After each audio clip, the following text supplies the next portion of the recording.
All right. Yay, we're live. So, if you are joining us live, thank you. We have so much to talk about this evening, unlike 2 weeks ago, where we, were so worried about moving too far into the book that we kept it super short, like right at an hour. And we hadn't really had any new news about Shadow and Bone at the time. But now we have all of the Shadow and Bone news. I mean, that we're probably going to get for a while anyway, too. So normally we would kick off with a recap of what we have just read, which tonight will be the second half of Crooked Kingdom. But because we had all the Shadow and Bone stuff today, we are actually going to start with that. So I know it was actually kind of funny. Entertainment Weekly had their big article that went up, I think it was around 9 a.m. East Coast time this morning, where they were like exclusive Shadow and Bone, set photos and stuff like that. But the funny thing is the website that I write for from time to time, the Geekiary, got those same exact photos a couple hours later. So yes, AW, they were exclusive for 3 hours or something. I found that kind of amusing. Honestly, and in this day and age, they're promo photos, so it's not like anybody couldn't have just used them anyway. But so did you guys all go through the article and check out the set photos and the character posters and everything? So I personally didn't super read the article because I was unfortunately already in work when this started, but I have just been staring at the photos all day because I can just change my desktop background to be whatever I like and stare at it as I do, work stuff versus, reading miscellaneous articles. But oh my God, I'm so happy.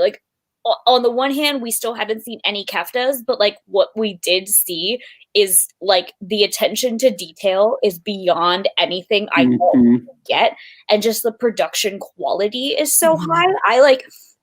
Oh my God, it's like my wildest dreams come true. It's I couldn't have hoped for anything this good, and it is that good.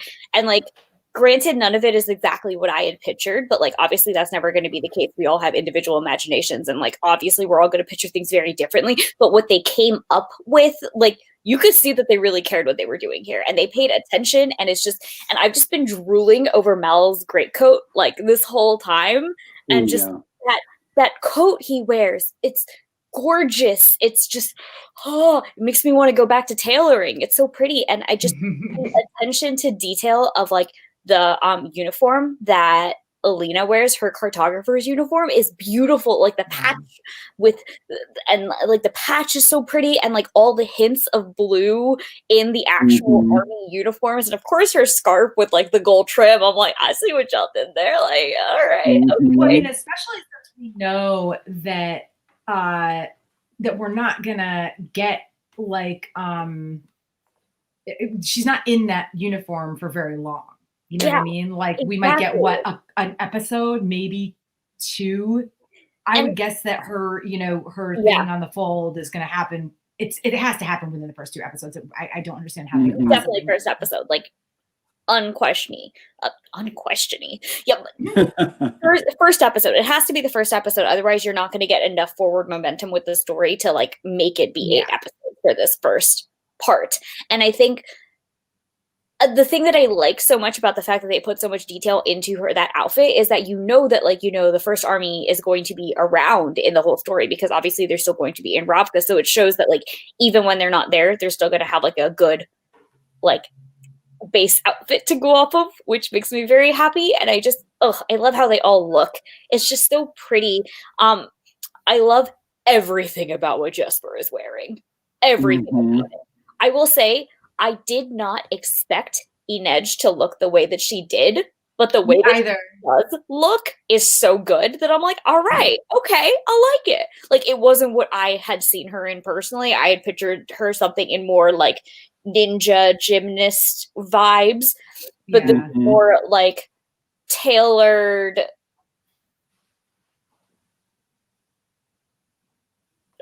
For those who are listening to this instead of watching this, I'm just making a lost hand gesture because I don't really know what her outfit genre is, but it's very good. And God, I want to gush over Jesper's outfit choices a bit just because I love everything they gave him and he looks so dapper and so handsome. And I basically stared at his poster and Inej's, like their promo posters forever, because Inej's poster, it shows her in a different outfit and she's got these like beautiful sleeves that have some sort of design on them. I don't know what's up. I just love them. They're so pretty. And she's holding her knife and she's all like, knife.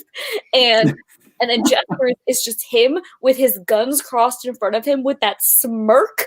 And I'm like, oh yeah. Very, very Jesper. Just so good. So good. Like, none of them look like what I would have thought, but they all look so good that now my thought is, how did I picture anything else before? I think the only one who I really had like a okay moment about was Inej. The rest of them, I think they are very close to. Maybe Mal doesn't quite look like what I would thought, but I didn't really like have like a moment about it like I did with Inej. But that could just be like you said. Like I was really expecting like the little sort of plain ninja, you know, and she's not as like small as I was expecting. But like, you know, but other than that, like, it's like, oh, okay. So we went a little sexier with her. All right. It's not even like, I wouldn't even say sexier. It's more like we went a little more fashion with her versus just like straight up like ninja, but make it purple. That's easily what it could have been, like ninja but make it purple, and this is like fashion but make it ninja. And I like the potential of the idea. Yeah, I like the potential of the idea.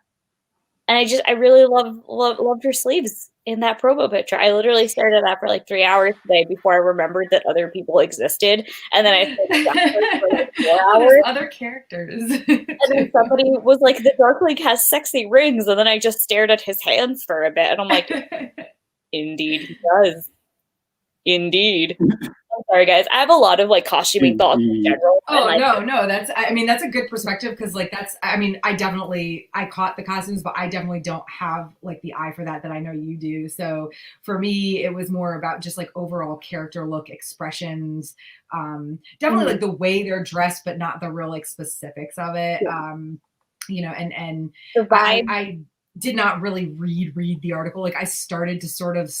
I think I read the first few paragraphs, but when they went into the paragraph about the Darkling, who they're still calling General Kerrigan, I was like, I don't really need to read this. Like, I don't know if I want to know ahead of time what's going to be different, really. So, also, I think I haven't really mentioned Nina and Matthias yet, just because there isn't much to mention, except I kind of laughed at how miserable they look because big mood valid kids.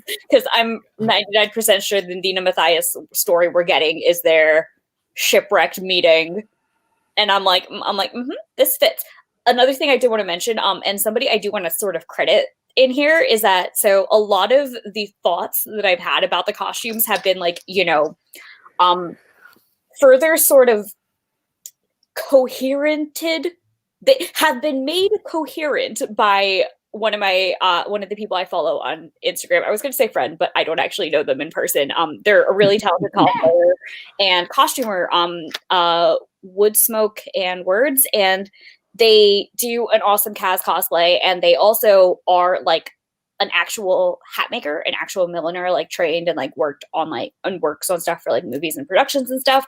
And so they have like a really good like historical base of knowledge. And one thing that they pointed out is that, you know, like the actual like time and style of clothing that you can draw from for something like Six of Crows and Shadow and Bone is really broad and crazy, because there aren't any actual like specifics of time frame, and like the only thing that you really do sort of have a specific on is kind of how the gangbangers dress in Kirch. And this is specifically from like 1840s gangsters, because of the description of how the gangsters wore like overly gaudy things and like plaid trousers and like brocade jackets and like Jesper's whole style in general. So I'm hoping that they maybe bring a little bit of that into it, but also if they don't, like, super valid. And like, I get it. Like, it's a weird design choice and it's a weird like detail that Leigh includes anyway. I do hope that we get more color in Jesper's clothes because that would be fun. And Jesper deserves to wear all the gaudy clothing he wants. But yeah, those are my brain thoughts, and I'm going to stop now before. Yeah, I definitely don't want them to go. That was one of my concerns, was that they would go darker with this than like I really wanted or expected. So far it doesn't really seem like they're leaning that way. I mean, I have seen some leaked photos of the keftas, so I do know a little bit about what those are probably going to look like. So I would hope that with Jesper too, they're going to give him those at least some pop color. Like, granted, it can be a dark story at times, but there are so many bright colors naturally included in this world that it would be a shame to not have that reflected in the costuming. And a part of that, obviously, you know, is going to be the Grisha's keftas, and that's going to be a big portion of it. But I think that having like the colorful aesthetic of all the gangs in Ketterdam is going to be just like another layer of like otherworldly. It's going to sort of present the otherworldly wildness that the gangs do have in Ketterdam, and like their like excessiveness compared to everything else. And I just, so good. I'm so happy. I've just been staring at these pictures. Like, y'all don't understand. Yesterday was a shit day, and today I was like ready for it to continue to be shit because I was still kind of in a mood. And then these pictures dropped, and I was like, yes. I woke up to them, so I was like, ah! I guess that's the one good thing about being on West Coast time, is that when I woke up at 6 a.m., they were already existing in the world. Oh yeah, no, like, you messaged us, and I was like, "What's this? What's happening?" Because I was literally at work trying to put out a fire. What's this? There's magic everywhere. Sorry for that squeak, y'all, but like the hype. All right. So we have the dude guys on the show. Well, I'm embarrassed to admit I didn't see any of the pictures until 30 seconds ago when I just glanced at them. I had I think you've been busy today. A swamped day at work, of which I felt like I was the one man in 12 Angry Men trying to persuade people to do the right thing. And I don't know if I succeeded or not, but at least I delayed the inevitable a day. So I probably still shouldn't have be hope. laughing, but that was So really I still good have reference. hope, and I feel that if I get my way on this, my career has meaning, and if I don't, well, it's not that it has no meaning, but this would be a big accomplishment if I get my way, and I absolutely am convinced I'm right and everyone else is wrong, but I don't know if it's going to happen. So. A very Kaz Brecker of you. Where's your cane, John? Come on. I felt like I needed one today. I wanted to wrap some knuckles, but maybe no cane for you then. That's a bit dangerous in your hands. So yeah, I mean, any other than like the costume stuff, I one of the things that I had mentioned, like in the document that we use, was which we've already kind of talked about. Everything looks very well done. It doesn't look cheap at all, at least so far. I don't really think there's any really big chance that they skimped, like for real skimped. There was a leaked photo of what is very probably the Darkling's carriage that only had one horse.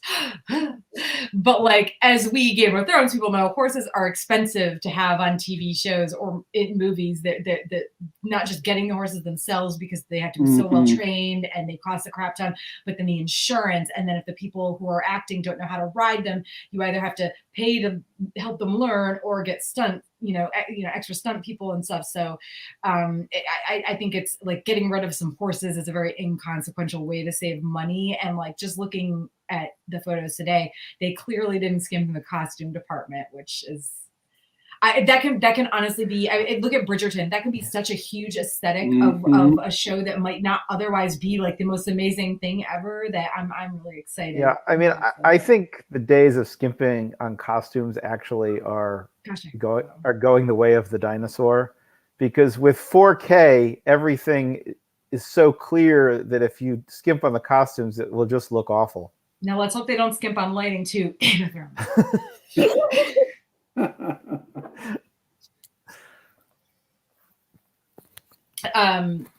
So yeah, I mean, the other thing is that this is something I saw someone point out on the Grishaverse subreddit, which I have been, I would say haunting, but that's not really the case. I have been stalking it for the past week.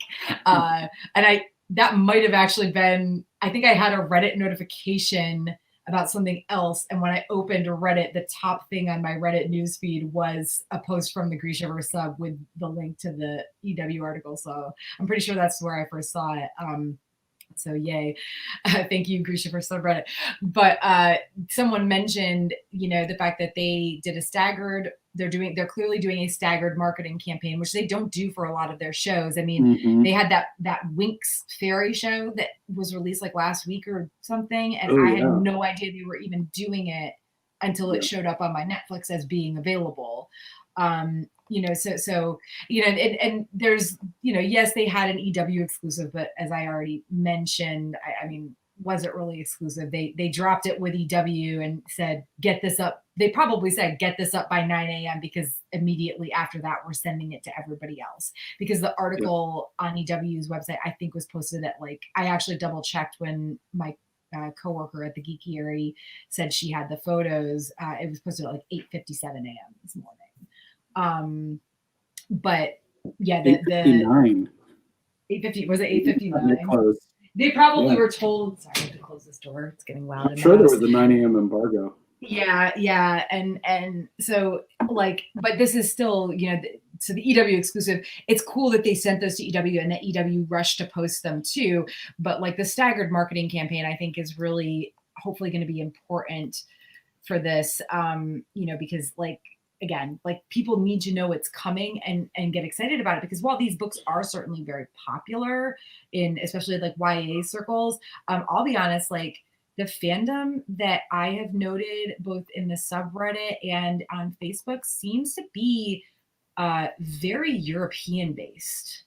Interesting. Very European based. And it could be just foreign based in general. But a lot of the people posting, especially in the Facebook group, there's a lot of comments about reading it in several different languages and living in, Europe, Eastern Europe, etc. So, and that could just be, those are the people that happen to, those are the fans that happen to seek out these groups more than anything. But it's something I've noted. And I think that if the fandom isn't as big in the US, they hopefully know they need to push it a little bit more here. But yeah, we had the teaser trailer, 4 weeks ago? Mm-hmm. I can't remember if it was right before or right after New Year's. And now we have, the set photos and the posters. And, hopefully we'll have a full trailer, well in advance. But I mean, we know now the show is not coming out until April 23rd, which that screws my schedule up a little bit, but, our schedule as a whole. But I was really thinking, when they said April, especially since this show has been shooting and in production for so long, I was really thinking first Friday in April. But no, it's second to last. So April 23rd. So, I mean, yeah. Any thoughts about the marketing or how you think it's going to be received, or if people are going to? One of the things I really loved, I hadn't made this connection before, but they were in the article, which I only skimmed. They refer to Six of Crows particularly as Ocean's 11 meets Game of Thrones. And I feel like that's such a good analogy. That's a great way to sell. It is a great, I don't know if it's the best. I don't know if it's the best. I don't know if comparing it to Game of Thrones is the best analogy necessarily, but it is a very good, it works just enough. It's a very good analogy to sell it to an audience who hasn't read the books, for sure. Exactly. You're absolutely right. It's not Game of Thrones, obviously, but I do think it's a fantastic marketing technique. And I love to see that, in part because I do think that that's one of the ways that they are thinking of it in terms of positioning for marketing, which I think is very clever. Yeah. I mean, I actually think it is a good way to market it, to mention Game of Thrones. Oh, no, it absolutely is a good way to market because it. Because for 90% of the potential audience, their only idea of fantasy is Tolkien, now Game of Thrones, and maybe Harry Potter. I mean, that's it. So anything else, if you compare it to anything else, that will go over their heads. Yeah, I mean, I guess you could sort of compare Shadow and Bone a little bit more to Harry Potter, because you've got the school and the chosen one and the really bad guy, you know. But I mean, it's like the Game of Thrones comparison. It's very loose. I think what they're trying to say is it's Ocean's 11, but in a sort of dark and gritty fantasy world, you know. But please don't go all Game of Thrones on it, you know. Like there are things I know I think we all had some complaints about the Shadow, about the original Grisha trilogy, where like, oh, not enough characters died and stuff like that. But at the same time, like, it's still YA, and while I don't necessarily, expect them to follow the very YA tropey stuff in the show that they did in the books, so like I'd be okay with that. Like, I also don't want them to make it so dark that like there's enough bad about the relationship between the Darkling and Alina. We don't need to make it worse. I'm not even going to say how they would, but I think it's implied how they could. So. Yeah, I don't think that they are going to. I hope rather that they're not going to try to make it more Game of Thronesy. I think it's just a good way to draw people in. Yeah, exactly. It's like, well, comparing it to Game of Thrones is not accurate. I don't agree with that comparison. I still think it's a very good way that it could be Game of Thrones adjacent enough that for the uneducated viewer, they'd be like, all right, yeah, let's try it. And then they'd see it and they'd be like, this is a Game of Thrones, but I enjoy it because it is Ocean's 11. Mm-hmm. Well, as someone who preferred the caper part of these novels to the fantasy war type part of the novels, I would push the Ocean's 11 myself. Yeah, I would too. And honestly, I while I have certainly seen, people posting both in the subreddit, but mostly in the Facebook groups, who preferred the original Grisha trilogy, the general consensus seems to be everybody knows that the duology is better. Yeah. Because, like, don't get me wrong, original trilogy is good, but it's also like cookie cutter fantasy. And our draw-in is that we take place in a Russian-inspired fantasy place instead of a European-inspired fantasy place. Like, that's basically it. And if all you want is a cookie cutter fantasy, like, by all means, ain't nothing wrong for that. But like, don't pretend that the cookie cutter fantasy is better than the elaborately thought out heist that also takes place in a fantasy world with a widely diverse cast of characters, because spoilers, the second one is better. Well, I mean, and on that note, any last thoughts on the releases, the releases that we got today before we move into our Crooked Kingdom recap and discussion? Just that I'm so excited. Like, I was already excited for this series, but seeing these pictures was just like, I'm ready. I was kind of wondering if I was going to be able to get like Dean into it, not that he would hate it necessarily, but I was like, is he really going to like this, But no, like, now that I'm seeing it, I'm like, no, I think there's a lot about this, and especially if they kind of push the best parts and maybe mute, especially with the original trilogy, some of the more tropey YA stuff. I think that it's got so much potential. I mean, and Leigh's comment about it being like everybody's best fan fiction or of the books, that does concern me a little bit, because we got like everybody's worst fan fiction with Game of Thrones. So anytime somebody's like, oh, this show is more like a fan fiction of my works, I'm gonna be like, oh no. But as somebody who still reads an absurd amount of fan fiction and who regularly goes through and makes the effort to find the good shit. I know there's good fan fiction. But like hearing that makes me feel relieved, because honestly, the only times that bad fan fiction really comes into it is when it's so bad it's laughable, like that final season of Game of Thrones or My Immortal. But like the odds of them making it laughably bad fan fiction I would legitimately stab myself, especially because Leigh's been on board with this. And yes, yeah. As much as I know that, like, you know, nobody's perfect, I'm sure I'm still not gonna be perfectly happy with everything. Like, I trust Leigh, and I trust that she having her hands so fully in this the entire time. And also she is a fabricator extra in one scene. But just Oh, I love that part. and I also did enjoy this marketing because we got shirtless Mel, and Archie's very, very, very, he's very cute, but he's also a baby, so I don't know how I feel about that. But I don't know how old any of them are, so I'm just refraining from commenting on their attractiveness. Oh, a child. Well, okay, that's at least the point where I can be like, oh, that person is attractive. They're all like actual adults. Well, Thank all right. goodness. Yeah. All right. Well, I guess on that note, we do have some Sagas and Sass discussion about future episodes that we'll cover at the very end. But for now, we are going to move on to the second half of Crooked Kingdom. So to kick off our recap, Nami. Thanks. So, oof. We left things on some gut punches and cliffhangers, y'all, so it's past time to dive back in. The crew has set up their plan to take down Van Eck and get the Grisha out of Ketterdam. It involves a three-pronged strategy. Kaz and Wylan are going to Van Eck's to steal Van Eck's seal. I'm sorry. No, that's a lot of eels in a sentence. Yeah, it is. A lot of eels. Kaz and Wylan are going after the eels. They're going to steal Van Eck's seal so they can forge documents and get them and the Grisha out on one of Van Eck's own ships.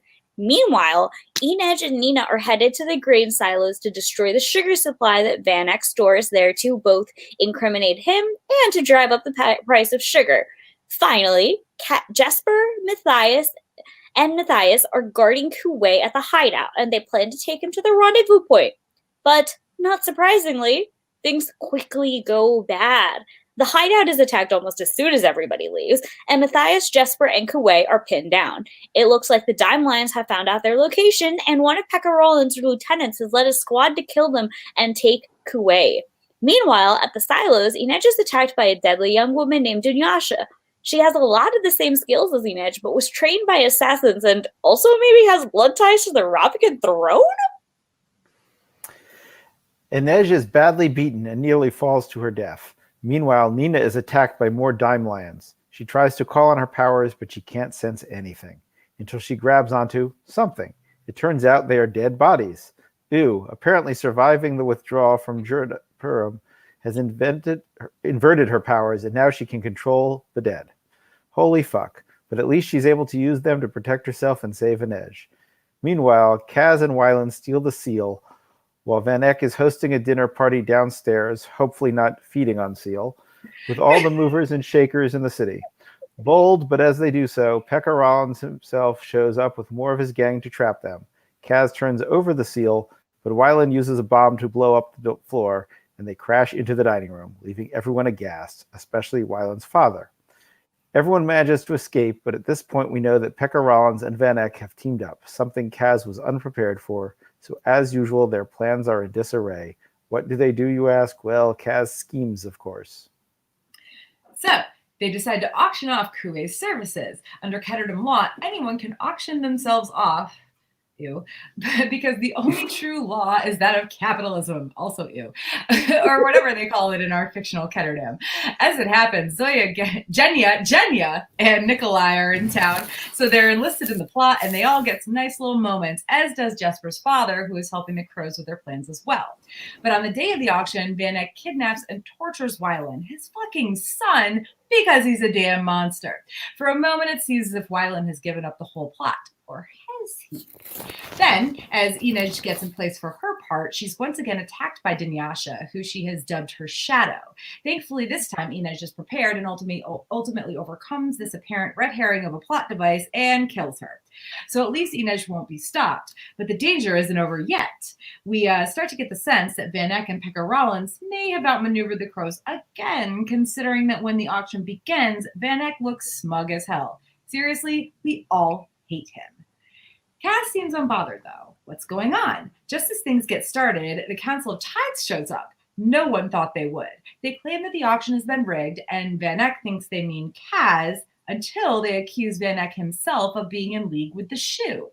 Van Eck is thrown completely off guard, and they proceed to show the entire city how horrible he is, including having Wyland show up bloodied and bruised, leaving everyone disgusted with how horribly Van Ick, which is my new name for him, by the way, Van Ick, treats his son. Because, as it turns out, Wyland overcame his learning disabilities and used some tricks to prove he was competent, humiliating his father in the process. This tore up our hearts and made us weep, and if you didn't, you have no soul. Just FYI or whatever. Van Eck is arrested for his crimes, and Wyland takes over his business and properties. Kaz bluffs Pekka Rollins into thinking his son is buried alive and humiliates him in the process. Kaz hadn't even ever seen the kid, but Pekka is thoroughly beaten. Everything is turned up crows. During the ensuing chaos, Jesper shoots and kills Kuei. It's all fake, so people think Kuei is dead and he can live in peace. Unfortunately, while chaos still reigns, Matthias is confronted by a young Fjord and Druskella and shot. He dies in Nina's arms, and so she brings him back to life with her new powers. But she knows that it's only a shadow of him, not the real man that she loves, and so she lets him die. Poor Nina. The crows all get little send-offs in the end, lovely ways to tie up their stories. Jesper is helping Wyland run the Van Eck Empire, Inej is planning on taking down the slave traders, and Kaz gives her a ship called the Wraith. Nina plans a journey to Fjorda to send Matthias off. Kaz? It's revealed that the Council of Tides was really Zoya, Genya, and Nikolai, but the real council does visit Kaz in person. He basically blows them off in traditional Kaz fashion, and he also finds Inej's parents for her and admits his true feelings, or as much as Kaz Brecker can do such a thing. And I'm going to jump back in here because for anybody who loves Inej, the final chapter where she confronts Pekka Rollins is pure gold. What an amazing and wild ride, and one that made us all laugh, cry, and shout in joy as the crows finish their story, at least for now. Yay. Okay, so it was so hard to not like spoil things 2 weeks ago when we were doing this, but like I think we were discussing before we started that there are somehow actually people out there that think this book wasn't great. Personally, I think that I do agree with something Nami said before we went live about, yes, it does get a bit of a slow start, but as a whole, I mean, I think a big part of this is that it wraps up their story and it does it so well that I personally think that this is a not hugely better book, but definitely at least a slightly better book than Six of Crows. But again, that could be my fondness for seeing things wrapped up in a good way. Yeah, I think one thing that colored this book for me when I was initially starting it is that, first of all, I did read the original trilogy between these because I had major anxiety about how they were going to pull off rescuing Inej. And I do this thing where if I get nervous about something happening in a book, I just either put it down or read the spoilers so I could get over the anxiety and finally finish it. It's very bad. I spoil so many things for myself voluntarily, and it's fine. At this point, I've just resigned myself to being this way. But with this book, I didn't do that, and I just kept putting off reading it for so long that when I finally started reading it, and the end and the beginning was a little bit slow the first time around, I remember just being like, but then by the time I got to the middle, I remember it took me a few months to read the first part or two parts, and then once I got to part 3/4, I just sped through the whole book in a night. And I think that because it does have a slightly slower start, that people are like, "Oh, it's a bad book," and I'm like, "No, shut the F up." Or what does Jesper say when he's always about to curse? I don't know. He says something. It's not a curse. He says it, and he says something about being cooked or something like that. I don't know. Oh yeah. He says, yeah, I'm well and truly cooked, and I'm like, yeah, I feel that, Jesper. Yes, that is the word that we use. Also, I would like to just throw out an aside. For the second half of this book, I had completely forgotten the episode was today, so I just used my free Audible to get the audiobook of it, and the audiobook is so good. They have Isn't different it so good? Yeah, they have different actors for each of the different crows. And it's really, really great. And you really get to feel the characters and experience them differently because of that. And that's also why you're going to see you're going to hear some pretty surprising takes from me later. It's going to be So wild. that's actually how I read, quote unquote, both books of the duology. Is I got them on Audible and listened to them because they do that really awesome thing where every character has its own voice. And I absolutely loved it. Yeah. Is that true with all? Oh, sorry. Is that true with all the Audible books? They have different voices for different characters, or just certain books? I truly don't know because this is the first audiobook I've ever actually done. I'm not usually an audiobook person, and I only did it because I didn't have time for a visual read this time. So really cannot. It depends on the book. Yeah, it depends on the book. Like I know that the Red Rising saga, which we will eventually cover, but probably much later when it's more like foreseeable that the final book will come out.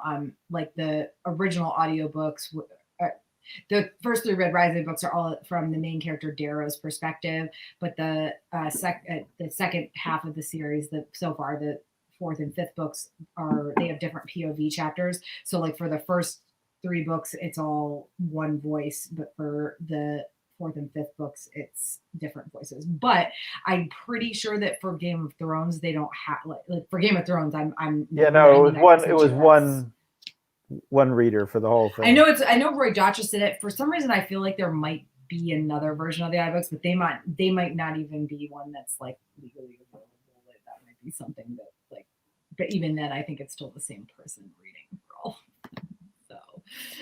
But yeah, it depends. It depends on the book. Like even if there's multiple POVs, I think it's actually more. I think it's been recently, like within the past several years, that audiobooks, when there's multiple POVs, have been more likely to cast different readers versus in the past when they just kind of still stuck with the same person. Because a lot of the stuff I've tried to listen to had multiple POVs and still didn't. So. Yeah, and Audible particularly has been doing more with like different casts and things. Like they did a few different versions of some stories. Like I think Neverwhere they did one where it was almost like an audio play, and a few other things like that. They've been really experimenting with that, which has been really cool to see.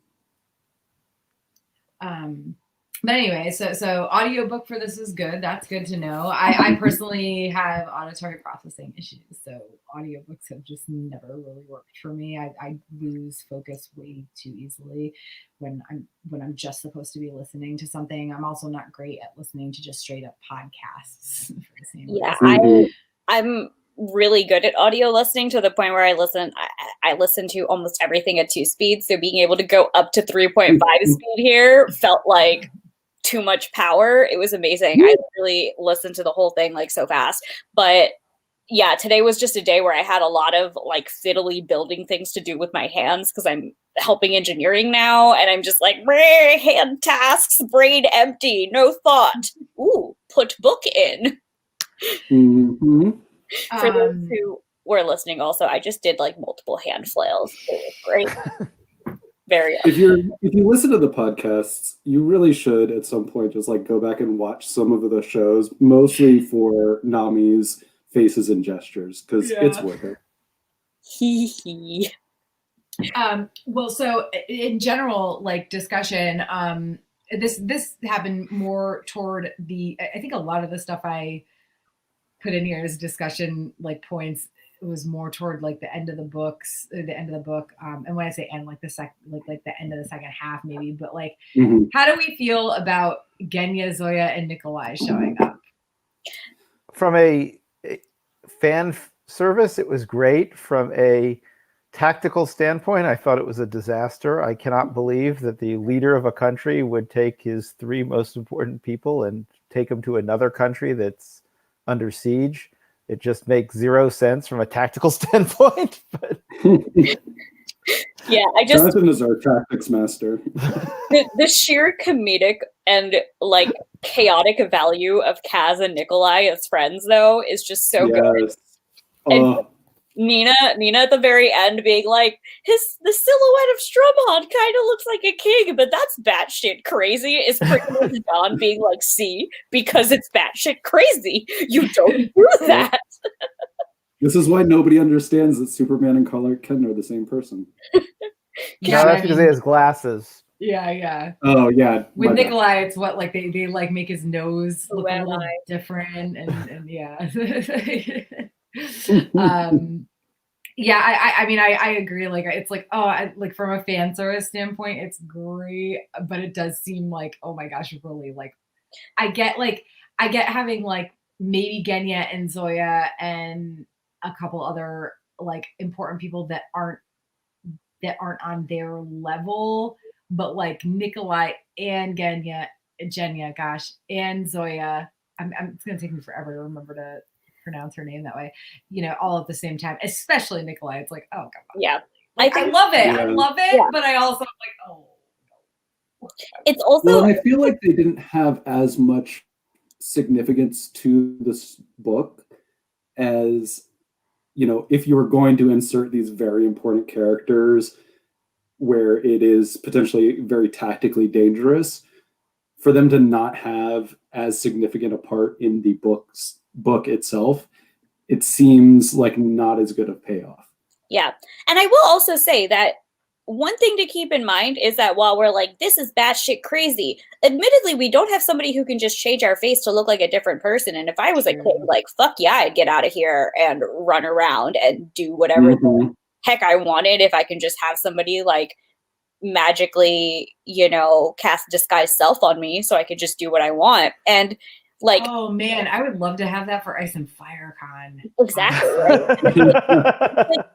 It's just like, imagine the cosplay you could do if you had to that, but also I'm just imagining being able to like go around Ice and Fire Con and not have 20,000 people stopping. I mean, that's a huge exaggeration. Sure, I guess like if but Tara, I'm so popular and everybody. Oh, I didn't mean it about being popular. I meant like, Tara, why is this happening? Tara, what is going on? Tara, fix this. Tara, do that. I'm not talking about being popular. I'm talking about people wanting me to do things.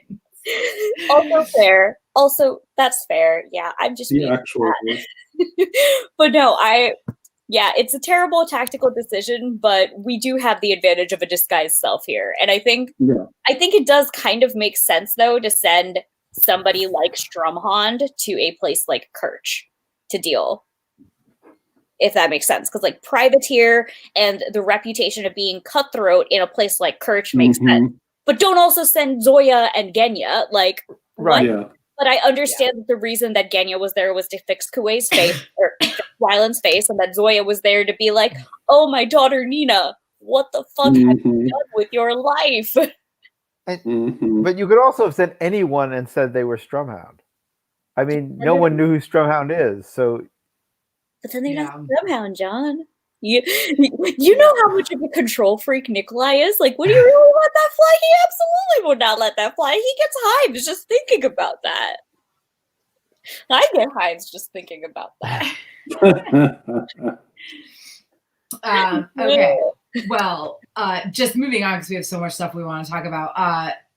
What about Nina's loss of her actual like corporality powers and her gaining this power to essentially control the dead? Like, will this actually, I mean, now we saw how it could be useful in a pressing situation where she happened to have a pile of dead bodies, to work with. But like in the general sense of things, like how will she make this, will she be able to make this useful so that she can still, she'll still be able to be like a spy for sure. She can still act and stuff like that and have other people tailor her and whatnot. But like she has lost the ability to do so many things herself. I mean, even healing, even though she wasn't great at it, because she was a heartrender, like she still had that capability, and now she has none of those. And basically, as far as we know, all she can do is control the dead or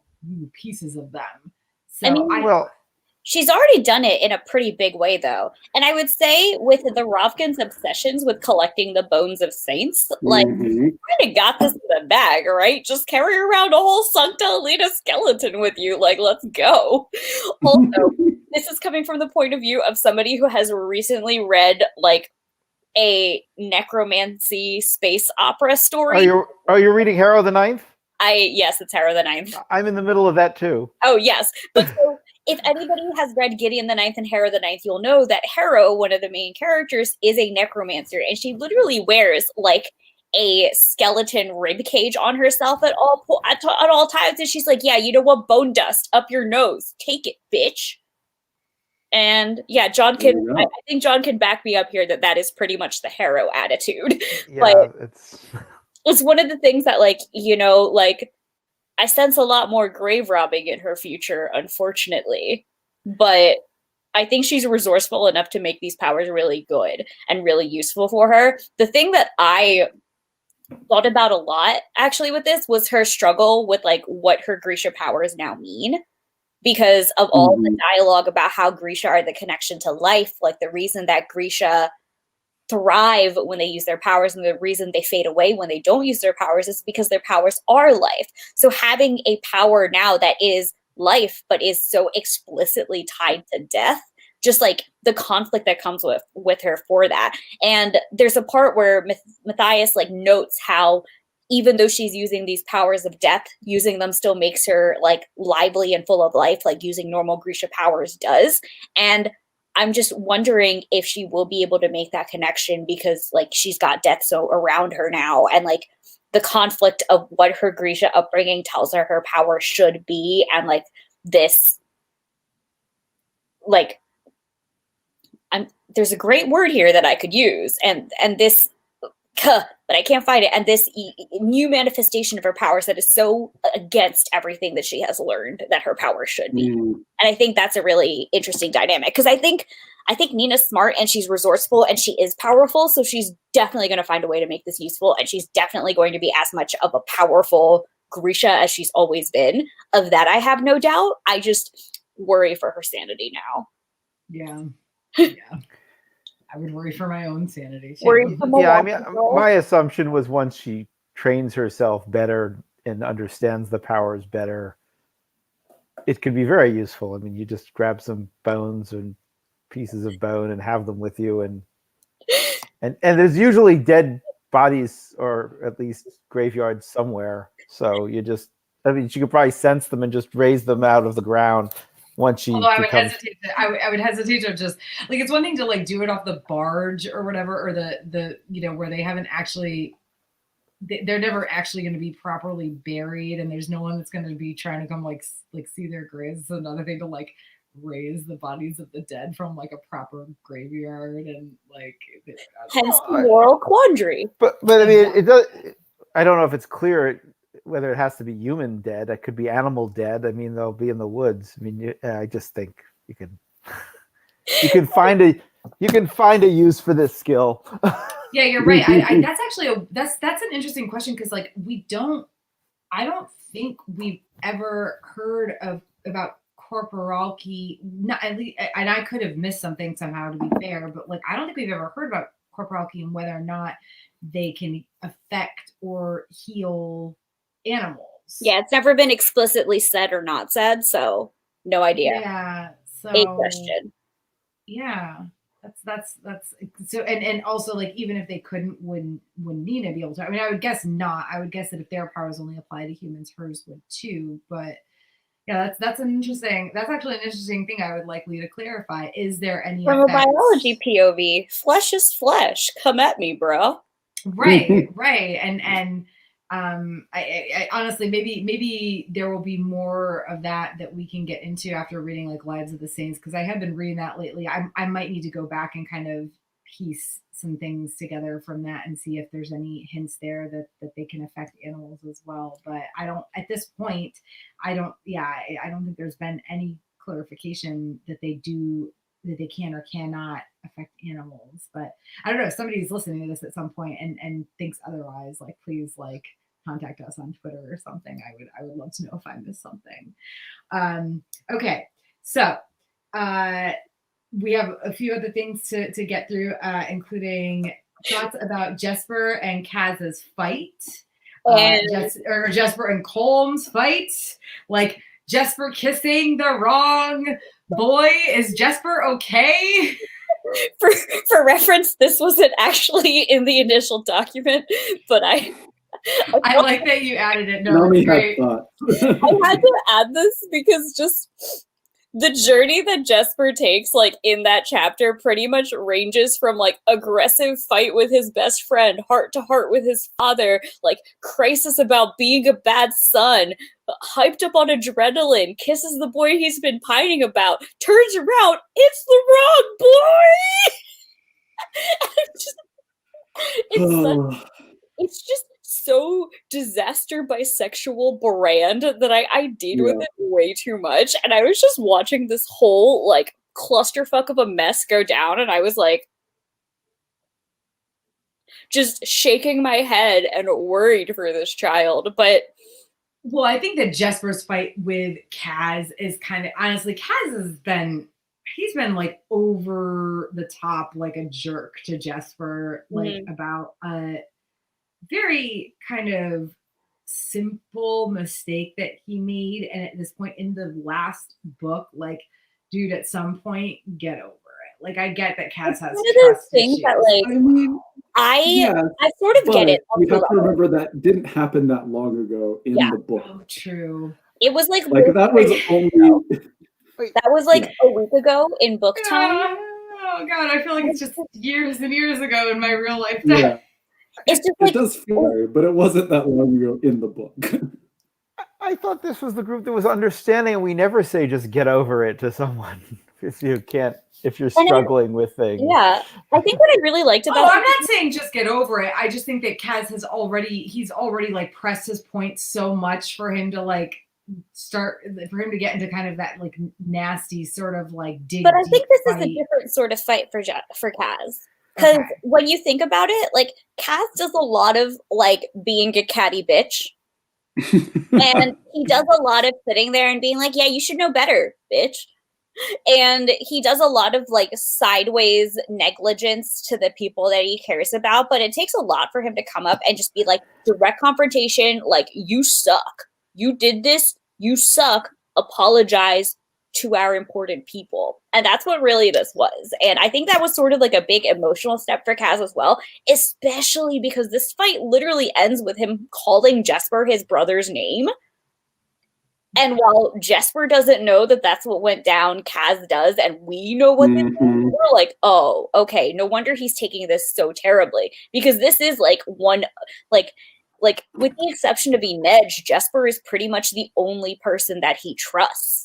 And Jesper broke that in a big way. And I think it's one of those reasons that, like, you know, in the first couple, like, conversations that we had about these books, like, Tara, you were really talking about how you didn't like Jesper because of his gambling problems and how that was, you know, and, like, I feel like a lot of the reason, like, people might not like Jesper is because he does betray his friends. And in a way, like, friendship is, like, the biggest, like, tie in this book that binds people, because these are 6 people and their only thing keeping them together is their friendship and their trust and their loyalty. And Jesper breaks that in a really big way. And obviously, even though he doesn't mean to do that, like, it's the kind of thing that if it happened in real life, like, people wouldn't just not talk about it, and it would bubble over and become an actual real confrontation eventually.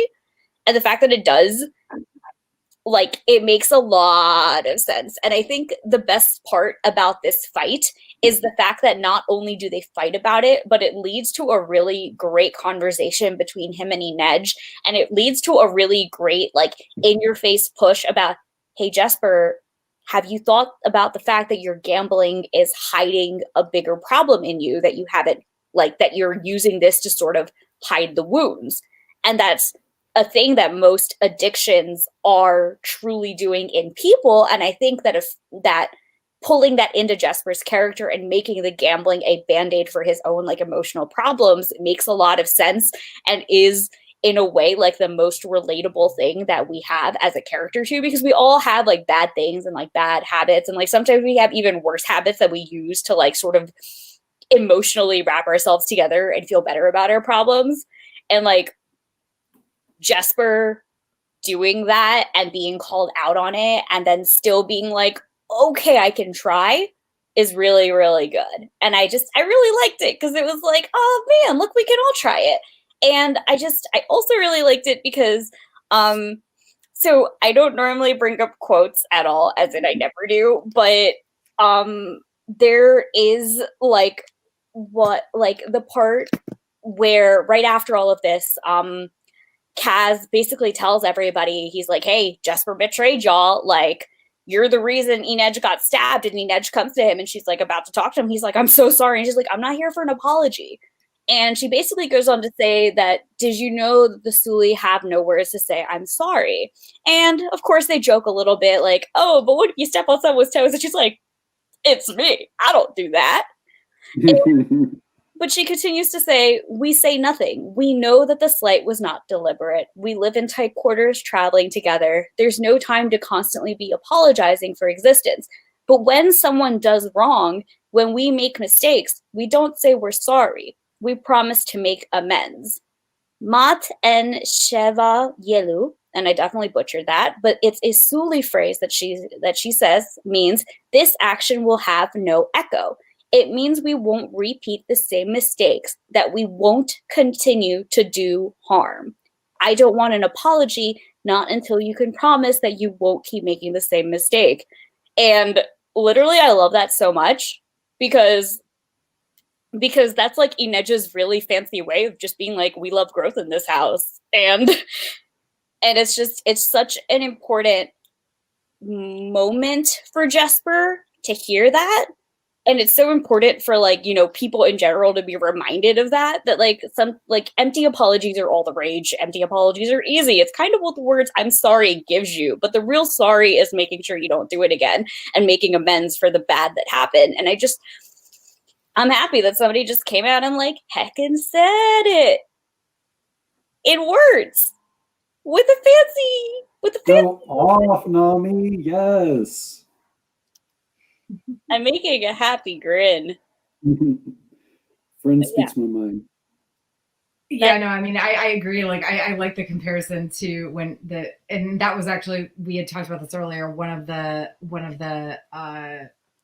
quotes that we wanted to discuss was Inej's conversation with him, you know, about like the Suli words for I'm sorry and or the lack of them really, you know, and yeah, that you're right. It is very much her way of saying like hashtag we love growth in this house. Like we're not asking you to say you're sorry. We're just asking you to do better. Let's, you know, we should make like reversible pins or something that one side says we love growth in this house and the other side says this action will have no echo. Yeah. Just I would wear the hell out of a pin that had like some like Inej's knives or something that was very like evocative of her and then said this action will have no echo. I would wear the shit out of that. Oh no, I can't believe I need to get that tattoo. Yep. Shit. Yep. I just realized I'm not sure if we could curse, but I have dropped a many. Oh no, we've been cursed. Trust me, we've cursed in every single episode. Okay, I had this sudden fear that I wasn't supposed to because I remember like explicitly 3 F-bombs. I mean, I feel like we are rated like a hardcore PG-13. Yeah, like we're not. In today's world, we're not really an R, but we're close. Aren't we only allowed 7 per episode or something? Oh, I never said that. Isn't there like a rule that you're only allowed like 7 curses per hour or something? Yeah, I think that's it's a TV show or a movie for sure. Oh, we're always way above that. There's 4 of us and we go for an hour plus every time, please. Yeah. But yeah, I have one final Jesper thought before we get lost because we always do, and I know we will. And I also will forget this one because it's a really good one. Because this reread made me discover, or rather realize, that Jesper and his father, Jesper and his mother have the same taste in men. White. So true. Honestly. I had this revelation because specifically in the scene where he's kissing Kuwei by accident, he's like, oh man, he's so cute, but I miss Violet in his regular body with his red hair. So cute. And I'm like, son, you talk like your mama. And I'm like, oh no, he has the same taste as his mother. What a disaster boy. Daddy issues. What a disaster boy. I mean, aren't they daddy issues when generally your dad is actually a pretty awesome person? Like, not saying he's perfect, but... No, but, like, you're allowed to have, like, it doesn't matter how perfect a person is. Like, this will still mess up in a way that's specifically not good for you, you know? And I think that's another really good thing that I love about Jesper and his relationship with his dad and how it contrasts to Wyland's relationship with his dad, because obviously Van Eyck is like the shittiest man alive. It's caught on. It's happening now. But like, you know, it's one of those things that Wyland is so justified to hate his father that Jesper has so much, you know, like angst in him about disagreeing with his father and fighting with his father. And I think part of the reason that he has so much inner trauma that he's covering with his gambling is because of that struggle that he knows his father is a good man, and that he's loving, and that he is objectively a very good father. And I think that's part of his struggle with having issues with him, because it's very easy to look at a terrible parent and be like, you're a terrible parent. It's so much more difficult to look at a very good parent and be like, you're amazing, but in this one specific way, you've kind of failed me. And having that conversation is a really important and difficult thing to do as a child and as a parent in order to have a great relationship. But it's a different sort of struggle versus just a person being shitty. Also, yeah, this is sort of, you know, personal experience driven, because my parents are literally amazing and perfect in every way, but they also didn't believe that mental health issues were actually a real thing. And I suffered from severe depression and felt the need to hide it from them because of that, because I thought they wouldn't believe it was real. And I also had been raised in a way that I didn't believe that my mental health issues were real, because that's what they had taught me, you know? And all of this, of course, unnecessary baggage. It's like 7 years in the past, we good now. But the thing is that having that sort of conversation with a parent, especially when they're a good parent, is so, so difficult. And it could often cause a lot of guilt for feeling that way, because you're like, they're good. What's wrong with me for thinking they're not good? You know, and that's never the truth. The truth is multifaceted, and the truth is not that simple. And the truth is that Colm was a great parent, but he failed Jesper in some ways. And the truth is that Jesper is trying to be good, but he's not good at times. And you know, and that's that. But where was I even going with this? I got lost. I wondered. Hello, I'm back. We got lost about like all things Jesper, which is fine. Yeah. It's like that covers like Jesper as a whole. I mean, we can obviously continue talking about it if you guys have anything else to say about Jesper specifically. I think I want to cosplay Jesper now, honestly. You should do it. I mean, I like his outfits the best, but he has the best outfit. He clearly has the best style. The most stylish boy. Yes. So anything else about Jesper before we move on to a couple other discussion points? You good? Okay. I want to talk about this character that was introduced that like came out of nowhere and just like Dunyasha, like what is up with Dunyasha? Exactly. That was like, I mean, that was one of the things that I kind of snuck into our recap, was that she's like a red herring plot device. And like, yeah, it's just this weird sort of insertion. It didn't feel right to me the first time I read it. It felt worse, honestly, the second time, because I was like, oh yeah, this girl, I had totally forgotten about her because she's pointless. Like, because I already knew that she died, and she's literally just there to give Inej a hard time, sort of like Inej's slippers melt, like sort of like the oven thing in Six of Crows that they'd run like more recently than they thought. It's like there was no reason for that to have happened except to give Inej a hard time. So like, oh well, we can't have a burning oven where Inej's shoes will melt off her feet as she's trying to climb up it, and she's the only one that can do this. So like, let's throw in this Dunyasha person who has apparently been trained as well, if not better than Inej, and also like has royal blood. It's like a plot point in like two different ways, because it's like we're supposed to believe that she might actually have like something to do with Raka, and if she hadn't died, then maybe I could have like been a little bit more like, okay, fine, whatever with it. But she dies, so like she's literally just a red herring plot device to be like, oh yes, there are still other people out there, like, you know, vying in a way for the Ravkan throne against Nikolai, and also like, let's give Inej a hard time. I don't like it. Well, so that was actually one of the things that I love this book, but one of the things I struggled with in this book, in thinking back on it for this podcast, is I don't feel like Inej got the kind of character arc, one, that she deserved, or that a lot of the other characters got. Instead, what she seems to have gotten is a lot of obstacles placed on her, like being kidnapped. That's not an active role. She was rescued. She didn't escape. She was scared that Kaz wouldn't even come for her if she was broken. And then she has to go up against this adversary who, in many ways, is her better. Because Inej wasn't really trained. She learned on the streets and became this really amazing person, as opposed to Dunyasha, who is actively trained to be this kind of creature.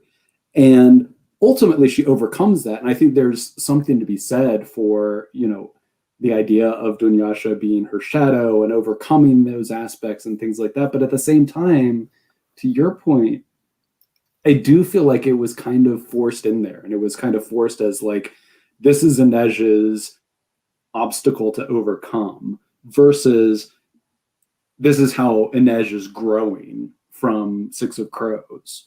And I feel like most of the other characters got that kind of growth and Inej didn't. So I kind of fundamentally disagree on that. Ooh, yes, I love it. So I think that Inej's growth was very different from the kind of growth that the other characters had to overcome, because Inej starts off this series as kind of a very put together person. But I think that Inej's growth was specifically overcoming fear and coming to terms with the lack of control. So I think you are right. Like, a lot of what Inej deals with is things that happen to her or things that are put in her path. But a lot of these things are things that she cannot but all of these things are things that she can't control. And as somebody who left her life in essentially a whorehouse where she had to give up all of her control and overcompensated by aggressively retaining control in everything that she did, that the arc of learning that it was okay to give up control and that giving up control didn't mean giving up herself is okay, and learning to manage her fear in situations like that is also important, because so much of Inej's journey is just Inej is really strong. She's really capable. She's the best assassin. She's the best. She's got it. And so much of her character is like, while Kaz is technically the person that's in charge and in control, Inej is really the one that you can pretty much know that when you give her this task, she will succeed. And I think the journey of coming to terms with being somebody that capable and having to deal with fear and having to manage it and having to deal with things out of your control is so very important. And that's why, although Dunyasha was also a meh to me, because I was like, all right, I see her as what she is, like a plot device to make Inej confront her morality and the things that she thought she had a handle on and like reevaluate that. And while Dunyasha herself and her story was kind of meh to me, I was like, I don't care about her, but I care about what it's doing to Inej. And I think she had very much a journey and an arc. And there's just, it hit me really hard on this particular reread because it was an audio reread, and listening to somebody read the emotions that Inej felt while in Tante Hill in the menagerie was just really uncomfortable and painful, and you really forget essentially what she has been through because of how strong she is. Like, she was in sexual slavery for a few years. Like, Yep. that is it. And you kind of forget that. And I think an important thing is that she never forgets that. And you don't really see that with her unless she brings it up in her narrative. And then the fact that it manifests in this hyper control of everything around her, just, that's how I read it. And so I agree that she didn't have the same type of storyline and the same type of development as the other characters did. But I definitely see that she had her own growth to be done, and that did happen in a way that doesn't always seem like a journey because it wasn't as obvious as everyone else's, but I still think it was like very much there. You've convinced me. Good job. Yes. I mean, and Nej also, from as I remember, is the only one who sort of had a plan for her life post this from the get-go.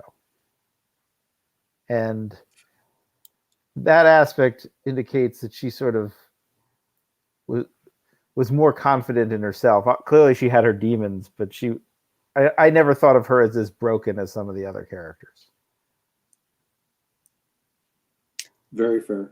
Yeah, honestly, for me, such an amazing part in Inej's story was like, so, you know, she has the whole part where she talks about her worst customer and how it was the man who had seen her perform as a child who remembered her and then proceeded to buy her body for a night, and she couldn't disassociate from it. And then to go from there to the person who was still capable of love and free enough to see her parents and immediately run to them, despite telling her friends before that she doesn't know if she'll ever be able to tell them or speak to them freely about her time at the menagerie, but just her willingness to love despite that. I was like, oh, I just, like, it makes me cry. And it's just, I love Inej so much. I just want to keep her safe and away from whatever those weird animal lynxes or whatever they made her dress as. You just want to keep her safe.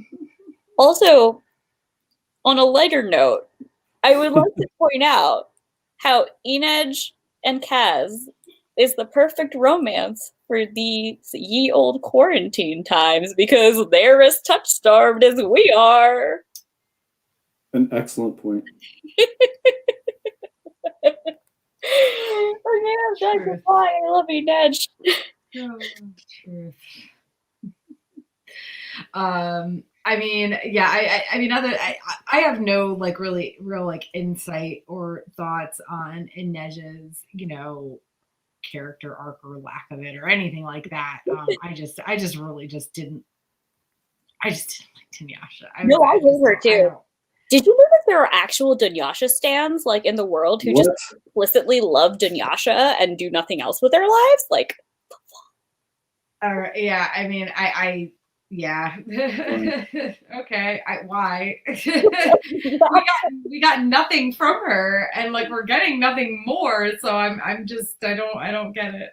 Terry, your skeptical, hopeless laughter. Literally dead. Like my food. Yeah. I don't get it. I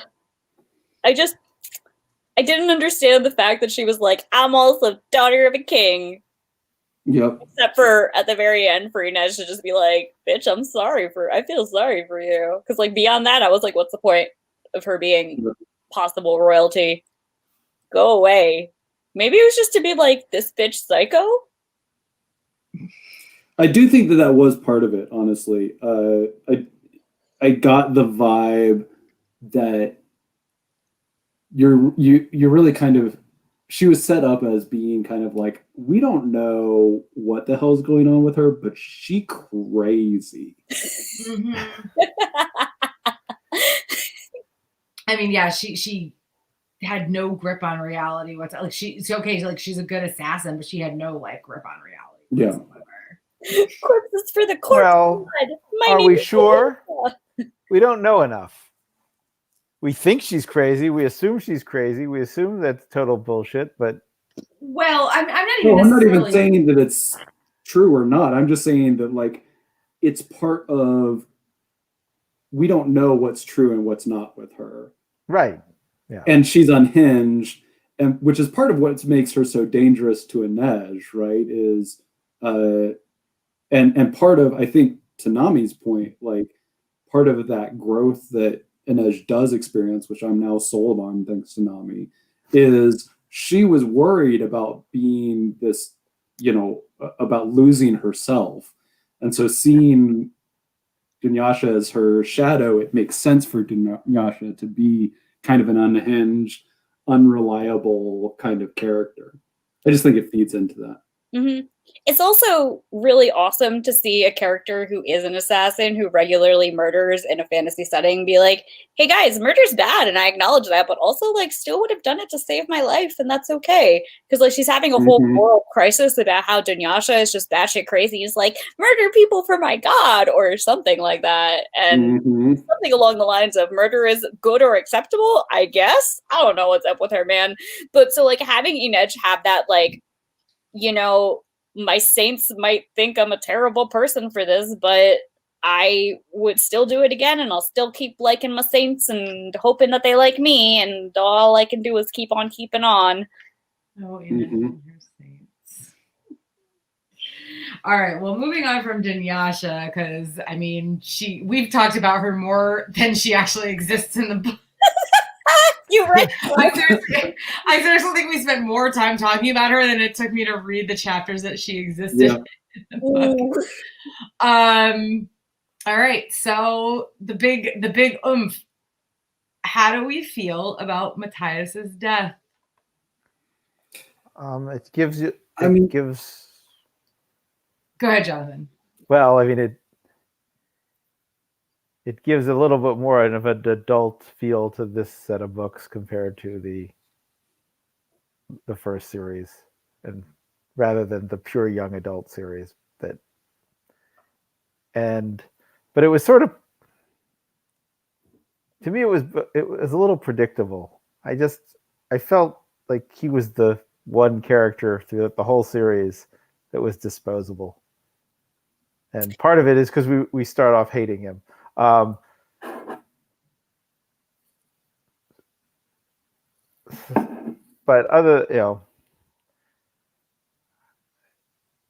emotionally, it didn't hit me that much because I figured if someone was going to die, it was going to be him. So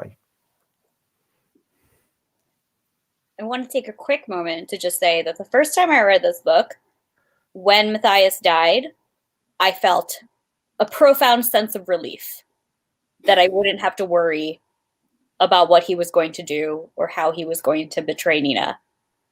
And my thoughts are different now, but we know I tend to ramble, so if somebody else wants to do their thing first before I just steamroll everything, please do. Since we're already an hour and 20 minutes into the show. Yeah. I mean, on the plus side, it gives Nina a potential weapon. There you go. Oh my god. I do feel like Matthias as a character in many ways to me was more about Nina than he was about him. I think I will say Matthias grew on me a whole lot in Crooked Kingdom. He was still my least favorite, but he grew on me a lot over the course of the book. But I also feel like his entire existence was basically driving Nina and driving Nina's growth.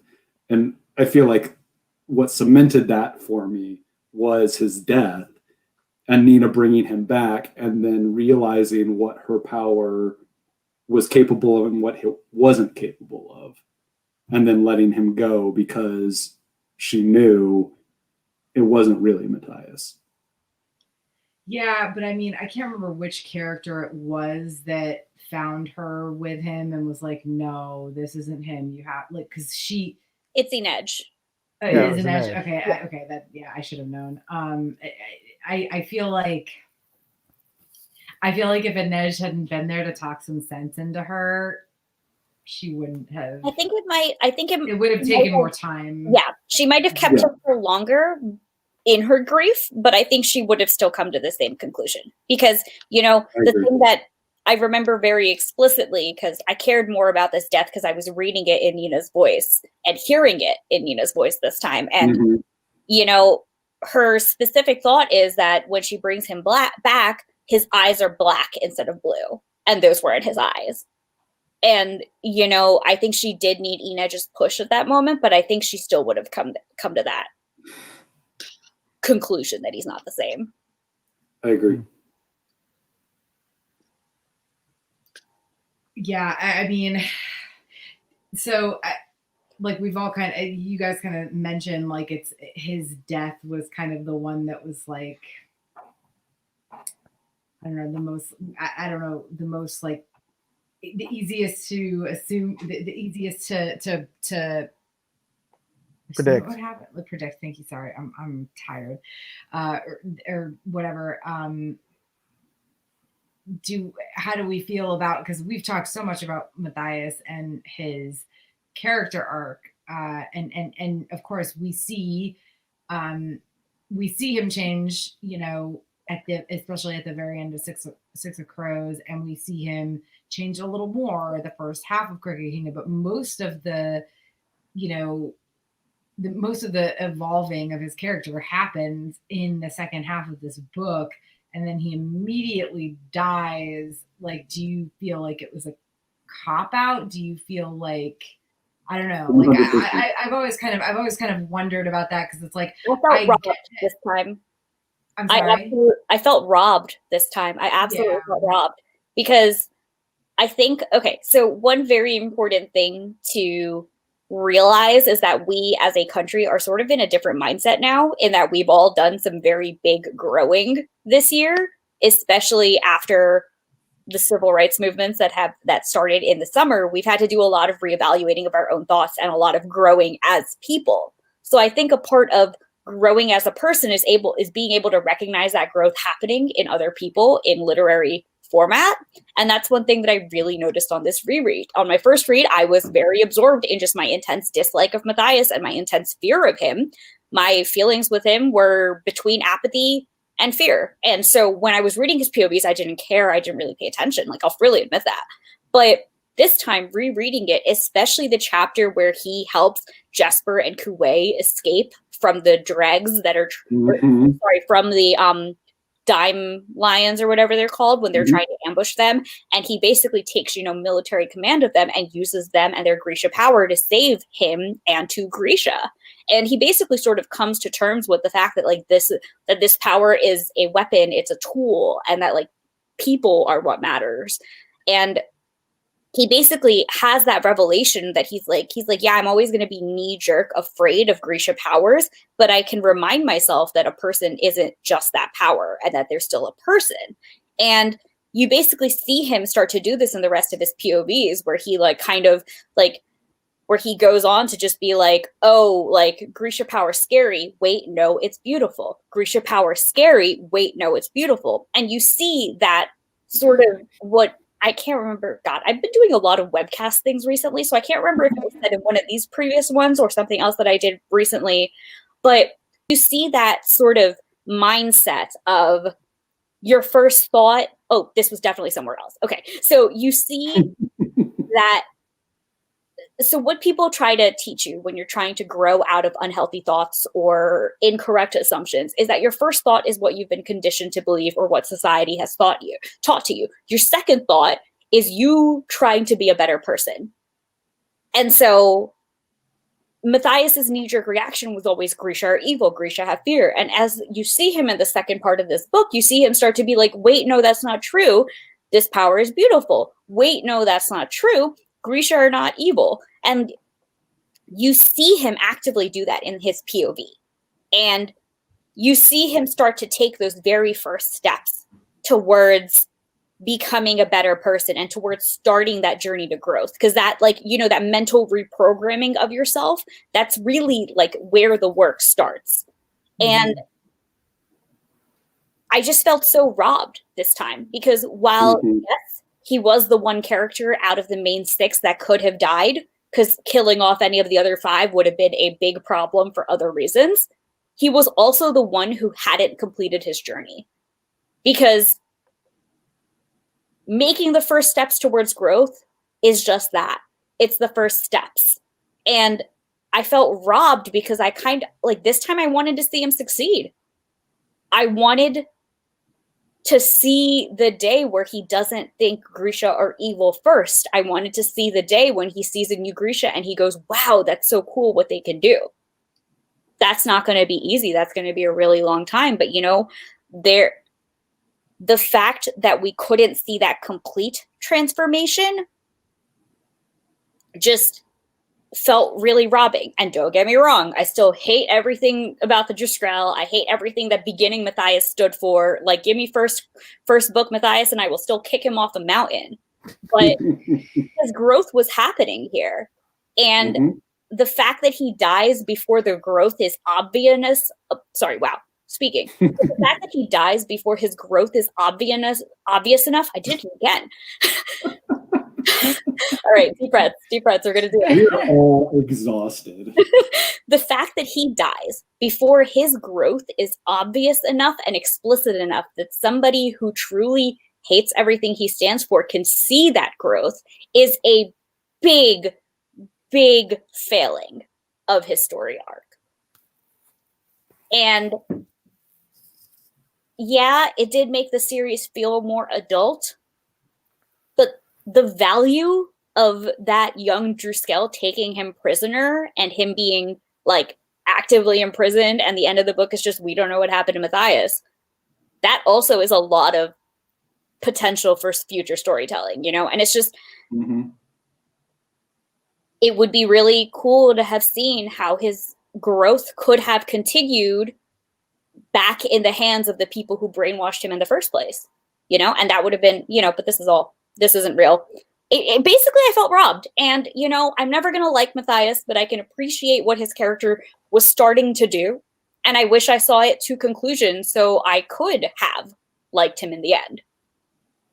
But now I also feel like, why did it have to be him? Because to be honest, like my biggest complaint is that it felt like he was just fridge for Nina. And I know that generally that term is usually used when women are offed, you know. Yeah, I mean, or I get LGBTQ characters are offed, but like I get what you logically mean, but like it happens so rarely that I think calling it fridged is like, yeah, but I mean, but for real though, like it does really feel like it's just for, you know, no, Nina's, the fact that he dies and is like, save the Driscoll for me, just seems like, it just felt like a cop out, and also a way to give a grieving woman a job. Like, sir, you want her to save her witch hunters? Like, sir. Excuse me, sir?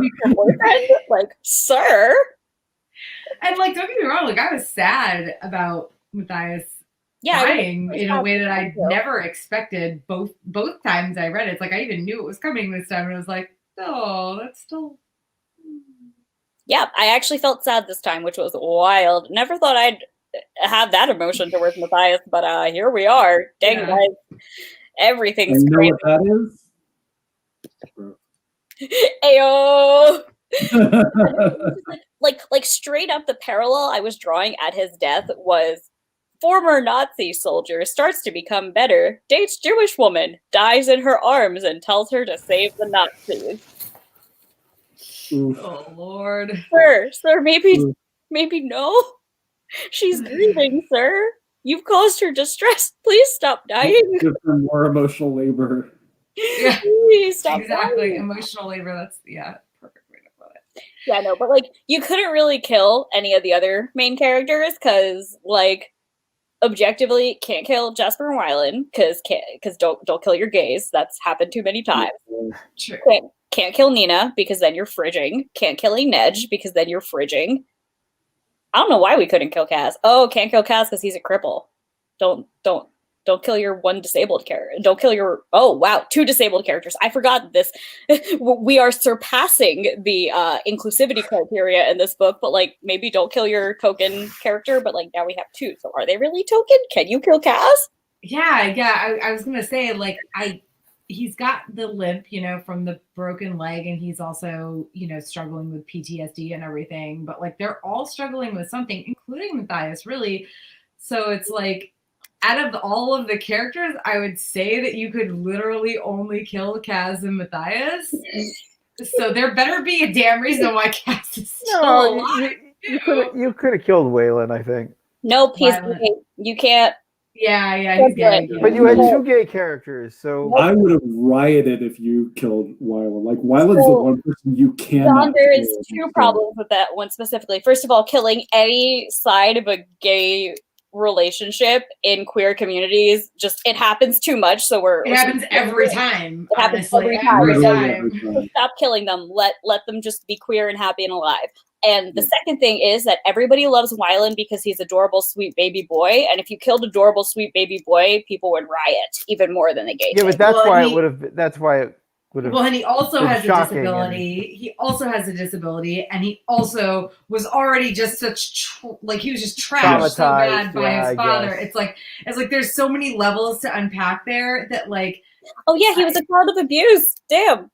Yeah, I mean, I get that. If you hurt Wylan in any way, I will come for you. Like, I will go through the book and just end you. But it's totally fine because, like, listen, like now, like he convinced Alice to just live out her life with what is clearly the little Sully music teacher's baby in the lake house. And he brought his mom back to live in Ketterdam with him in the Van Eyck house. And and like Jesper is helping him do the books so that, he doesn't have to worry about that. And also teaching Jesper how to use the stock market and giving him an allowance so he doesn't giving him a little yeah they're both it's all just oh my god, Wylan became Jesper's sugar daddy. Is it a sugar daddy if he's like younger than him or the same age? Nope. You can still be a sugar daddy. Sugar child, maybe. Daddy is a state of mind, y'all. Yeah, that's true.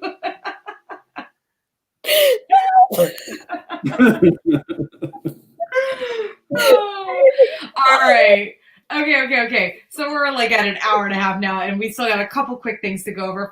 First and foremost, and last of all, in discussion questions in general, the last chapter is Pekka Rollins, like, because he starts that chapter like seething over what was done to him and like how he's gonna get back at them and everything.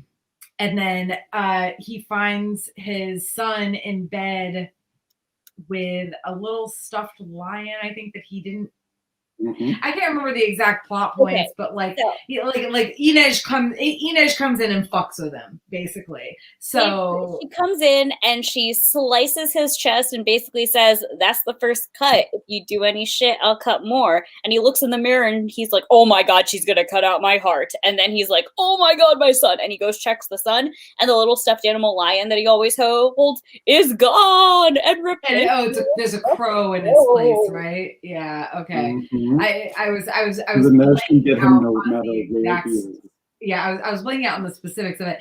So like after that, Pekka's like, but like, do we really? I mean, I'm hoping this does actually mean he's done, because there's still like that sort of hint at the end where he's like, he's running, but also like, is he going to backtrack again? Or do we think he's done for good finally? Like, I think. Go ahead, Mama. I believe it, because like, Loki, up until then, I thought he would have come back, but like Inej is scary, y'all. Like Inej is scary. I wouldn't come back. I think he's done. Sorry, that's my insight. It's not very insightful. No. I mean, scary. The fact of the matter is, Kaz's story, while we didn't get his story, his story started with Pekka Rollins, regardless of the fact that we got it in pieces throughout these two books. His story started with Pekka Rollins. So the fact that the whole duology ended with Pekka Rollins is, I think, important. And I do think it needs, if there is an end to this, it needs to be Pekka Rollins just giving up. But like, I mean, I kind of thought he would have given up after he thought he had to go dig up his son before he was buried alive, and he was still like plotting and scheming even after that. Oh my God. Here's why I love that, and why I specifically love the way that I think it ended, is because it's Inej. And Inej gives Kaz that ending. Mm-hmm. In a very similar way to the way that Kaz gave her not just the ship, but finding her family, reuniting them. Kaz did all of those things. Oh, and buying her contract. Buying her contract. And Nej gave Kaz this gift. And that was to completely end Pekka Rollins. Yeah, I didn't read it that way, but dang, now you're right though. But I guess, in that way, is she paying Kaz back? And does that also end the Kaz and Inej story? I don't think it does, though, because her last section in their whole last conversation is that she's like, yeah, I'm going to hunt slavers, but like part of the problem is the buyers as well. And those people are in Ketterdam, and I want you to work with me to take them down. And, I think she's very much sort of, and like him bringing back her parents and then being like, oh, is my suit good? Do I look good?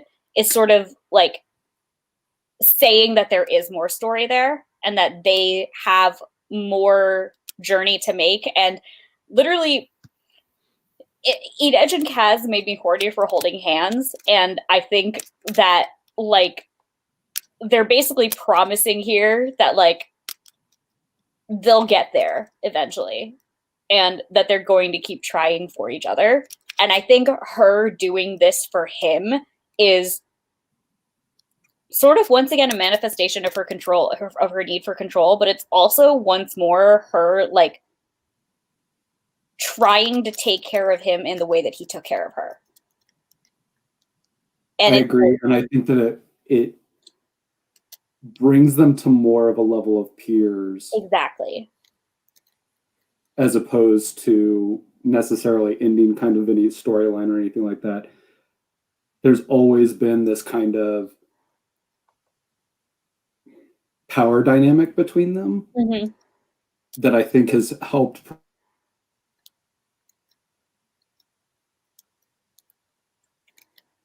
Oh no, he froze. Or whatever.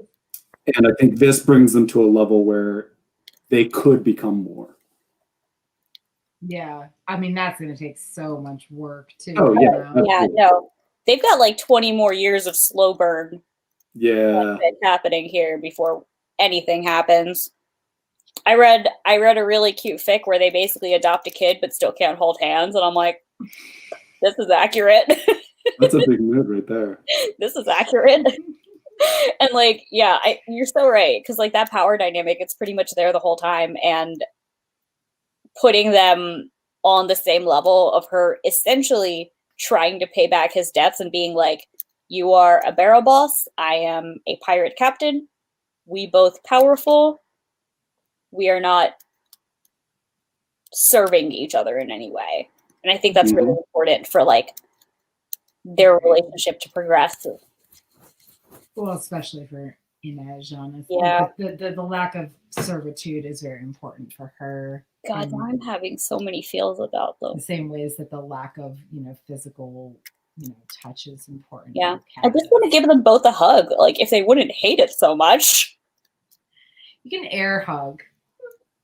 COVID, like air hug, COVID hug with the mask on and everything. I do not think Kaz was going to return an air hug. You would just stare. You'd be like, what the fuck? What are you doing? Now I need to write the COVID AU where Jasper keeps trying to air hug Kaz, and Kaz is like, use me? Like, what? Nope. Oh, they know the plague very well in Ketterdam as well. I know, right? Can we talk about like, getting to that part of the story and be like, oh shit, I forgot there was a fake plague involved? We can't talk about that because we're already an hour and 45 minutes. I know. Okay, so real quick before we like wrap up, I just wanted to throw in like a couple quotes. One of them is Kaz talking to Wylan, and this does harken back to some of the stuff we've already talked about, but where he says, you know, you're not weak because you can't read, you're weak because you're afraid of people seeing your weakness, you're letting shame decide who you are. Think on it. It's shame that lines my pockets, shame that keeps the barrel teeming with fools ready to put on a mask just so they can have what they want with no one the wiser for it. We can endure all kinds of pain. It's shame that eats men whole. I mean, I think maybe the most important part of that is Kaz telling Wylan, you're not weak because you can't read. Like, and it's very harshly put, but the point is that Wylan is like, that he has other strengths that he doesn't play to or straight up ignores because he's so like caught up in the fact that he can't read. And it's Kaz's like horrible way of putting it, but it is still a really good point. There's also a lot of talk. I highlighted a lot of quotes about like the wanting what you can't have, because I think that's a very big theme that leads all of them to the point where they're at, where they actually do work together. But you know, and there's also a lot of Matthias stuff too, where, you know, like he still finds himself like cringing about the Grisha, but you know, he does really, especially after he convinces, or after they are attacked on at the hideout and everything, like, and they move out, you know, they save themselves essentially, like, you know, him constantly telling himself that yes, it's a weapon, but you know, its nature depends on who wields it. There's so much good in this book. Like, I mean, even Inej, like talking, like thinking about Dunyasha, you know, and like how she really believed that she was Lantsov heir. Maybe she was, but you know, every girl dreams that or really every person dreams that they're going to wake up and find themselves important, or you know, having powers or some sort of grand destiny. You know, but there are a lot of nobodies and nothings and invisible people, and they learn to wring magic out of the ordinary, and that's how you kind of live your life when you're not chosen, when there's no like royal blood, and when the world owes you nothing. I don't know, there's so many good themes in this book that get, I don't want to say get buried by the story, because they don't, but I mean, gosh, it's just so hard to fit all of them into, you know, one webcast episode. So I don't know, any last thoughts about, you know, the things this book brings forward or teaches us or does with the characters before we close? So I have a kind of big one.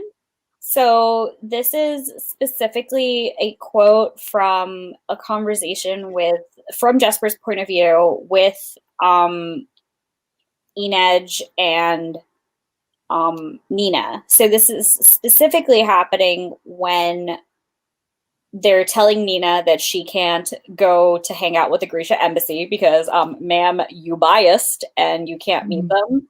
And she's like, well, it's okay. Like, Nina can go in my place, or Inej can go in my place. And Inej is like, no, can't. And basically, Inej says, I love you, Nina, but the Ravkan government hasn't treated the Suli very well. I'm not interested in exchanging pleasantries with their leaders.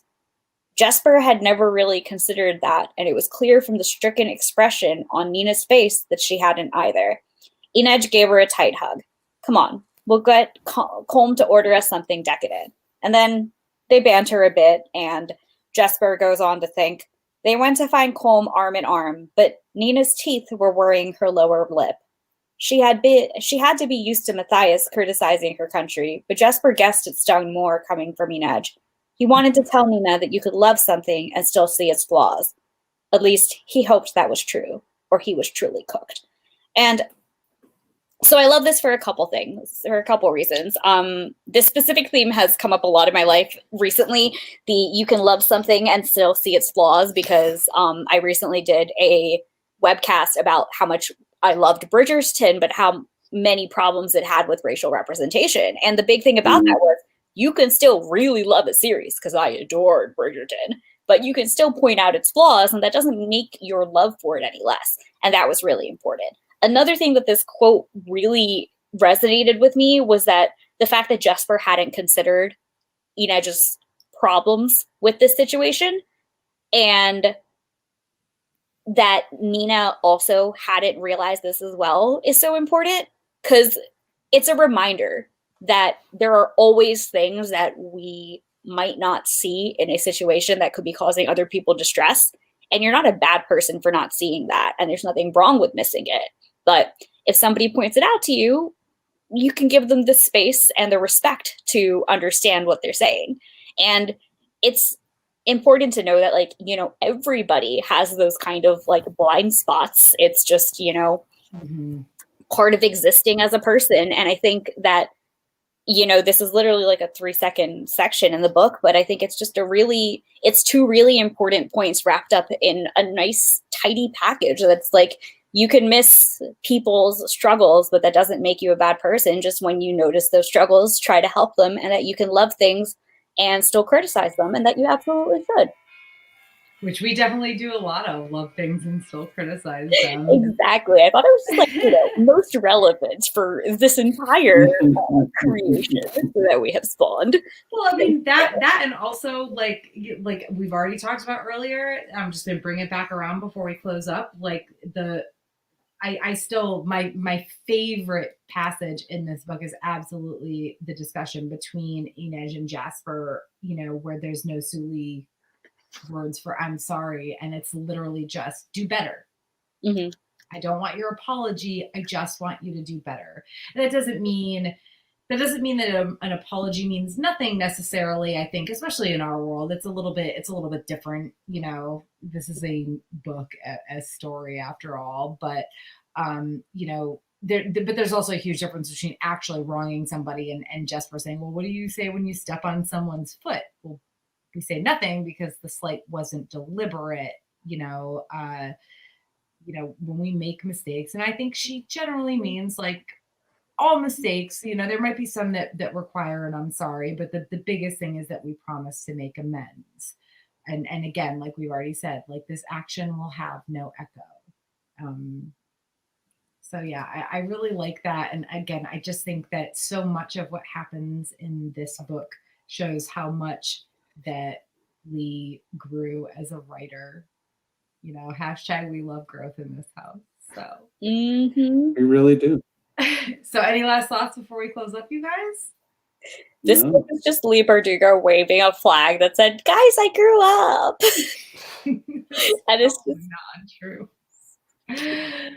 All right. Well, I'm gonna end the broadcast, but thank you to everyone who stuck with us through the entire Crooked Kingdom discussion, whether you're viewing this webcast later or listening to it as a podcast. And hopefully, you know, if not next time, but in the future, we will have more to talk about in terms of Shadow and Bone news. I did just want to say that our poll did close, and the Temeraire series did win.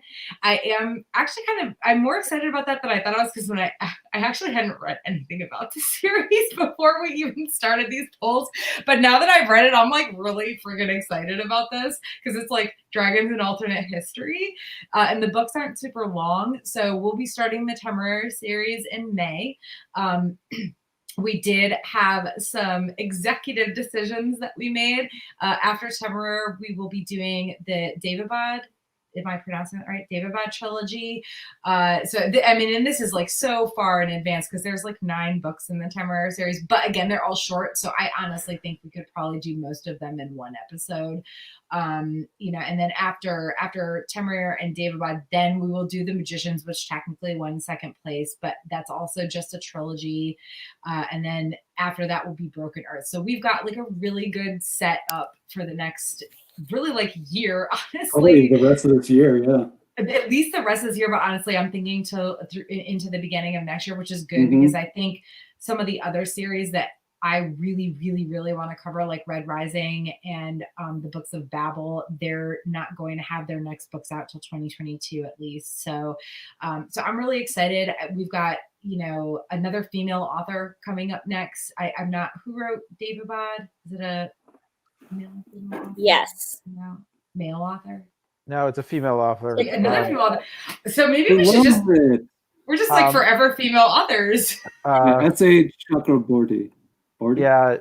Chakraborty. I actually read the first one and a quarter of the second one so far, and I really liked it. So yep, I haven't heard of the second book yet, but I love the first book of Daevabad. That's exciting. Our first 3 sagas that we're covering are all female authors. I'm really excited about that. And if you, George R. R. Martin really liked it too. Oh, well. If you care about such things. It's really good, and it really, the thing that struck me about it is that it's so different from most fantasy you read because it is set in the Middle East, and that's awesome. Solidly immerses itself in Middle Eastern culture and mythology while still being a fantasy story, while still staying true to that culture. And obviously, I'm not Middle Eastern. I can't really say how true it is, but it seems to be very true from what I understand and from what other Middle Eastern readers have said. So that's exciting. That is exciting. All right. So we will see you guys back actually in a week. This is one of the times where we're doing a short split because we're doing just Language of Thorns next week. And then after that, we'll be starting on King of Scars. But so we'll see you guys back in a week for Language of Thorns, which I just finished rereading and I forgot how much I loved it. So I'm really excited to talk about it. So good. And we'll also have a special guest, Seth, who was on our holiday podcast or webcast about the best Christmas pageant ever. So, all right. Well, have a good night, everybody. And we will see you in a week. Bye. Bye. Bye.